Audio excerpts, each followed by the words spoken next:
Wait బాగా తగ్గుతారు. ఎందుకండి అంటే పన్నీర్లో కార్బోహైడ్రేట్స్ ఎక్కువ ఉండవు. ప్రోటీన్ డైట్ స్లోగా అరుగుతుంది, తొందరగా ఫ్యాట్ కింద కన్వర్ట్ కావు.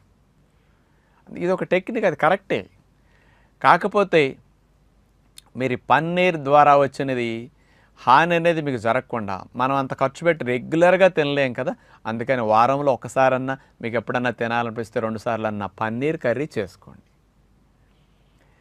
ఈ పన్నీర్ కర్రీ మీరు తిన్నా దాని ద్వారా మీకు కొలెస్ట్రాల్ ఎఫెక్ట్స్ కానీ, దాని ద్వారా మీకు మలబద్ధకం కానీ ఇలాంటివి ఏమీ రాకుండా క్లీన్ చేసుకోవాలంటే పన్నీర్ కర్రీతో పాటు మీరు ఒక ఆకుకూర ఏదన్నా పాలక్ ఫ్రై కానీ లేకపోతే ఇంకొక ఆకుకూర ఫ్రై కానీ ఏదైనా పెట్టుకోండి, ఆకుకూర ఏదైనా వండుకోండి, లేకపోతే వెజిటబుల్ ఫ్రై కానీ వెజిటబుల్ కూర కానీ అలా ఏదైనా పెట్టుకుని దాంతోపాటు అది తినేసాక లేకపోతే ఇది ముందు తిన్నాక తర్వాత పన్నీర్ కర్రీ అయినా తినండి.